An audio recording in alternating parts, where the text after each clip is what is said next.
Olá, gente, estamos de volta. Depois de muito tempo, são vários anos que eu faço esse canal, mas eu demorei muito tempo para ter coragem de trazer William Shakespeare aqui. Eu comecei com os sonetos, não sei se vocês lembram, foi nesse ano mesmo, e depois do sucesso, vocês tiveram uma boa recepção, aqueles sonetos do Shakespeare são difíceis. Eu me entusiasmei de fazer um projeto de leitura coletiva daquela peça que é provavelmente a mais famosa. Eu tô falando de Hamlet. Eu propus que a gente lesse a peça juntos. Minha edição mostra aqui Romeu e Julieta e Hamlet, mas eu fiquei só concentrada em Hamlet. Vou deixar Romeu e Julieta para outra oportunidade. Mas no vídeo de hoje eu vou propor uma apresentação dessa peça para você que ainda não leu Hamlet, nem sabe do que se trata e quer saber por que esse é o trabalho mais conhecido de William Shakespeare, a peça de teatro mais representada de todos os tempos. É depois da vinheta.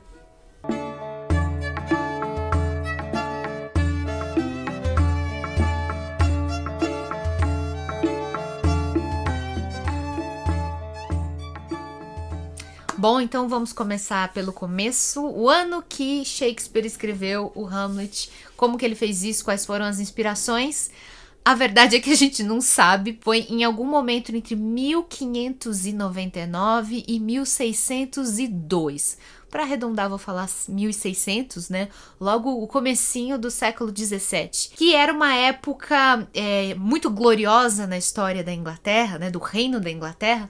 Era o final do reinado da primeira rainha mulher que realmente mudou a história do país, começou a transformar aquele reino, né, pequenininho, às vezes nem muito significativo, numa grande potência europeia. Eu tô falando da Elizabeth I, eu tô falando dessa senhora aqui, de cabelos ruivos. Ela tava no final do reino dela, 1603, ela morreu mais ou menos.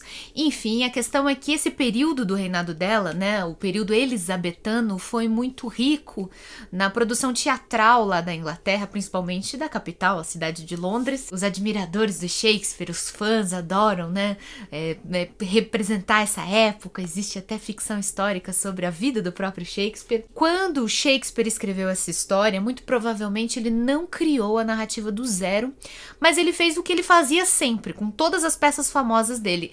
Ele adaptou uma narrativa folclórica, uma lenda que provavelmente as outras pessoas ali da comunidade conheciam, porque eram narrativas, né, populares. E consta que existia uma lenda escandinava que contava mais ou menos a história de um príncipe da Dinamarca cujo pai teria sido assassinado pelo tio e que buscaria vingança desse tio usurpador. Essa é a narrativa básica, né, que Shakespeare, com a sua maestria, com a sua genialidade, transformou numa obra de arte imortal cujas possibilidades de interpretação não se esgotam até os dias de hoje. Desde a psicanálise até a política, a filosofia, as discussões de gênero, as discussões não se esgotam. Shakespeare conseguiu criar uma interioridade nos seus personagens tão inacreditável, tão inovador em comparação, né, com aqueles personagens, né, de que ele se baseava, aqueles heróis lendários que nunca vacilavam, que nunca tinham dúvidas. Ele foi tão revolucionário na criação desse personagem que esse é considerado o primeiro herói moderno. Nós estamos no reino da Dinamarca, em algum momento da Idade Média, e um jovem príncipe Hamlet está triste. Ele está de luto, ele anda com roupas pretas e com a cara carrancuda. Por quê? Porque ele acabou de perder o pai. O antigo rei, que também se chamava Hamlet, tinha morrido subitamente e parecia que todo mundo ali na corte, no castelo de Elsinore, lá na Dinamarca, parecia que todo mundo tinha esquecido do rei muito rapidamente. Ninguém mais falava dele, tinha passado só 1 mês, 2 meses da morte do rei e todo mundo começava já a viver as suas vidas novamente. E o que era mais escandaloso e doloroso para o príncipe Hamlet, a mãe dele tinha se casado novamente muito rápido. Ela que tinha sofrido tanto com a morte do marido, chorado, se despedaçado, em menos de 1 mês se casou de novo e com o próprio cunhado, com o tio, né, do Hamlet, o irmão do falecido rei Hamlet, o rei que passou a se tornar rei, Cláudio. E com isso, o jovem príncipe estava se sentindo absolutamente traído e injuriado. Não apenas porque a memória do seu pai tinha sido muito rapidamente esquecida, mas principalmente porque aconteceu com ele a mesma coisa que acontece toda vez, né? Que todo mundo que tem uma mãe que se separa do pai ou que fica viúva e que se casa de novo, ele foi obrigado a perceber que a sua mãe tem uma vida amorosa, tem uma vida sexual, talvez. Pois é, a rainha não fazia questão de esconder. E ele se sentiu tremendamente indignado com não só a mãe, né, por ter ousado substituir o seu pai por outro homem, mas também com todas as mulheres a quem ele julgou extremamente frívolas, interesseiras, devassas, enfim, o príncipe Hamlet não estava bem. E ele tinha uma certa razão, né? Não tem como negar que é muito chato, né, quando a nossa mãe, né, se supera, né, a morte do pai, do marido, assim, tão rapidamente. A questão é que aconteceu um evento fantástico. Isso tudo acontece assim logo nas primeiras cenas da peça. Um fantasma começa a aparecer para os guardas do castelo. Eles começam a ver uma aparição, um fantasma mesmo, um espírito, uma alma penada, começa a se manifestar e os guardas identificam a figura daquele fantasma como de quem? Como a do falecido rei. E eles pensam, eles tentam primeiro entrar em contato com o fantasma. O que você quer? O que é isso? Como assim? Que você quer, alma penada? E o fantasma não fala nada. Então eles concluem, ele deve estar querendo falar com alguém. E esse alguém só pode ser o seu filho. Então eles chamam o príncipe Hamlet, que toma aquela notícia, né? Como assim? A alma do meu pai apareceu? Vou ver o que é, vou ver se vocês estão mentindo, vamos ver o que é. E de fato, há uma anunciação, um evento fantástico que desencadeia todos os acontecimentos dessa peça. O fantasma do rei Hamlet comunica ao seu filho que ele não morreu de causas naturais, como havia sido divulgado. Na realidade, ele tinha sido assassinado num complô planejado pelo seu irmão, o agora rei Cláudio, que tinha pessoalmente colocado veneno na sua orelha enquanto ele tirava uma soneca. E todos disseram que tinha sido uma picada de serpente. Vejam os símbolos, né? Irmão que assassina o outro, uma coisa que aparece na Bíblia, logo no Gênesis, né? Caim que assassina o Abel, talvez por inveja, talvez por cobiça. E a gente também tem o símbolo da serpente, né? De certa maneira, esse rei Cláudio é uma serpente que, assim como aquela do paraíso, usa sua lábia, sua inteligência para tramar um plano. São dois símbolos muito bíblicos aqui, né? Quando o príncipe Hamlet descobre de tudo isso, né? Ele é tomado por uma agonia, ele mal tem tempo de se recuperar e o rei já exige dele uma missão. Você, meu filho, tem o dever de vingar a minha morte. Eu fui assassinado covardemente. Eu não tive a chance de confessar os meus pecados. Era uma sociedade cristã, religiosa, praticante, que acreditava que você devia se confessar a um padre no seu leito de morte, senão a sua alma não iria para o paraíso, mas tinha que penar uma punição no purgatório. E o fantasma do rei dizia isso: eu tô tendo aqui que vagar na sala de espera do paraíso porque eu fui assassinado covardemente pelo meu próprio irmão. Cabe a você, meu filho, vingar a minha morte. Não faça nada com a sua mãe. Deixa que depois a sua mãe vai se entender, vai pagar as contas dela lá no dia do juízo final. Mas você deve se vingar do seu tio. E fala isso e vai embora e se manda. É um fantasma que fala bastante até, não é daqueles que dão as mensagens cifradas, não. O fantasma conversa bastante com o filho. Hamlet, então, é colocado assim diante de uma missão. Ele é um herói a quem é dada uma tarefa e a quem cabe numa narrativa tradicional tentar cumprir essa tarefa, vencendo obstáculos e tudo mais. Acontece que essa não é uma narrativa tradicional. Hamlet é o primeiro personagem, o primeiro protagonista que tem uma consciência muito bem explorada pela literatura, que tem vacilações, que tem receios, que tem uma vida interior muito complexa.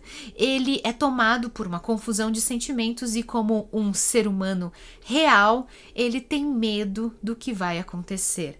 Hamlet vai então dar início a um plano de vingança. Ele vai o tempo todo tentar cumprir, né, a tarefa dada pelo fantasma do seu pai. mas em muitos momentos ele vai se defrontar com a própria covardia, com o medo das consequências dos seus atos.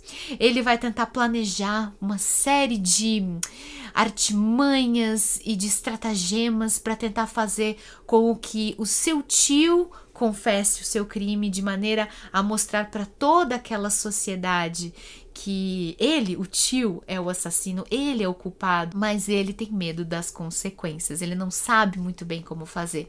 As vacilações de Hamlet, os desejos, os impulsos, o desejo moralizante de limpar a corrupção do reino da Dinamarca, porque quando a gente está falando de uma intriga que assassina o rei e que coloca um usurpador no seu lugar, a gente não está falando só de uma trama familiar como numa novela mexicana, a gente está falando de uma intriga de Estado, a gente está falando de um governo corrupto, a gente está falando de uma sociedade, uma corte cheia de pessoas interesseiras que percebem as artimanhas, porém nada fazem para combatê-las, porque se beneficiam delas.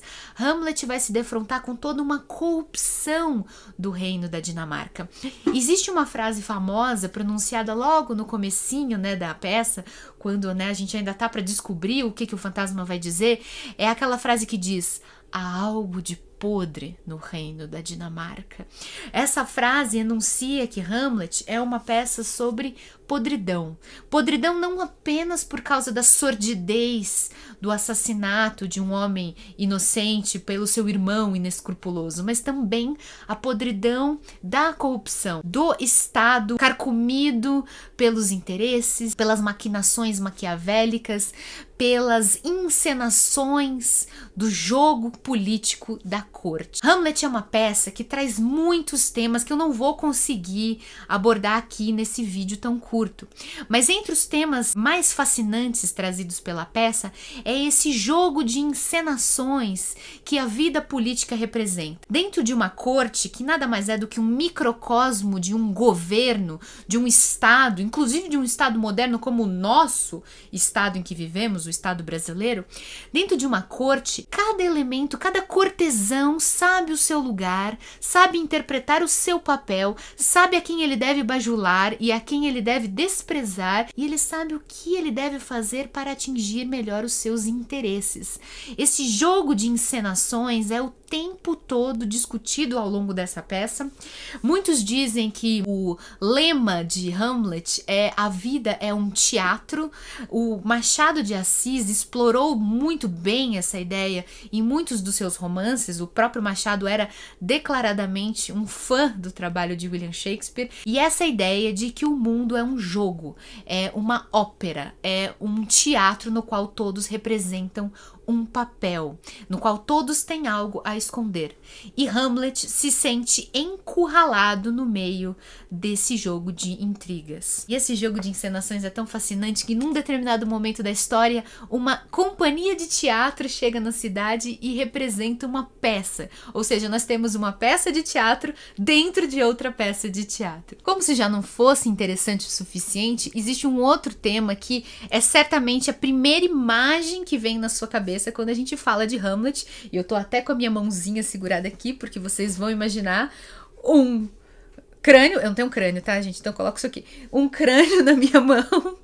Essa é a famosa imagem, que todo mundo tem na cabeça, mesmo que nunca tenha visto Hamlet, não saiba nem do que se trate. É a figura do homem segurando filosoficamente um crânio humano com as mãos. Essa é realmente uma cena, dentro dessa peça, e que simboliza um outro tema que é trazido o tempo todo na história, que é o tema da morte, da mortalidade e do nosso medo de morrer, o que é o medo mais humano de todos. O ser humano, vocês sabem, é o único animal que sabe que vai morrer. E isso talvez seja o que nos diferencia de todas as outras espécies do planeta, talvez seja isso que tenha nos motivado a desenvolver um intelecto, a desenvolver um mundo simbólico, a desenvolver narrativas, símbolos, tradições e tudo aquilo que a gente chama de humanidade. É essa consciência de que nós temos um fim. Esse é um tema também bastante trazido pela peça e que é simbolizado por Hamlet numa determinada cena. Você precisa ler a peça para entender, em que ele vai para um cemitério e estão exumando uns cadáveres ali de umas covas velhas para abrir umas covas novas, e ele tem a chance de pegar uma das caveiras, né, que foram tiradas da terra e contemplar o fim de todos nós. Querendo ou não, sejamos nós imperadores como Alexandre o Grande, sejamos nós o mais humilde dos trabalhadores braçais, todos nós teremos esse mesmo fim, o da morte. Pra vocês verem que até a bateria do meu tripé também um dia vai morrer. Mas tudo bem. Essa daqui tem solução que a gente coloca de novo pra carregar. Mas como eu dizia, o tema da morte é tão importante, a consciência da morte, o medo do que vem depois, é um dilema tão relevante que paralisa o jovem príncipe Hamlet e o faz se perguntar se vale mesmo a pena fazer o que o seu falecido pai pediu. Se todo mundo vai morrer, se todo mundo vai voltar à poeira, se todo mundo vai terminar sendo comido pelos vermes, por que que eu tenho que me preocupar em executar planos de vingança e tentar fazer algum tipo de justiça na Terra? Por que que eu não posso simplesmente jogar as regras do jogo e fingir normalidade como todo mundo tá fazendo aqui ao meu redor? São dúvidas e dilemas difíceis o suficiente para levar qualquer um à loucura. E aliás, o tema da loucura e da sanidade também é um dos mais relevantes dentro dessa obra, porque aqui nós teremos todos os tipos de níveis de sanidade mental, desde aqueles que fingem que são loucos, até aqueles que são loucos profissionais, até aqueles que se tornam loucos verdadeiros, até aqueles que pensam que são lúcidos, mas na realidade são doidos de pedra. Enfim, morte, loucura, fingimento, encenação, corrupção, tudo isso são os elementos que fazem da peça Hamlet o texto mais fascinante que talvez já tenha sido escrito, a peça de teatro mais vezes encenada e essa obra de arte que nunca termina de ser descoberto. A motivação do príncipe Hamlet em fazer justiça, em moralizar a corte da Dinamarca, em reestabelecer a pureza, a dignidade, a justiça, vai resultar num plano mirabolante que cada vez mais vai ser difícil de executar e que vai escorrer pelos seus dedos e vai se transformar numa grande loucura, numa loucura real. É uma história com desdobramentos muito interessantes, com personagens fascinantes. Na verdade, a gente só pode conhecer os pensamentos do próprio príncipe Hamlet, porque ele é o protagonista da história, mas os personagens secundários também têm dilemas interessantíssimos, como a rainha, né, a mãe de Hamlet, a rainha Gertrudes, que a gente fica o tempo todo sem saber se era uma mulher adúltera de verdade, se participou da conspiração para assassinar o marido e se casar com o cunhado. Recomendo muito que vocês leiam esse texto e depois assistam a alguma adaptação.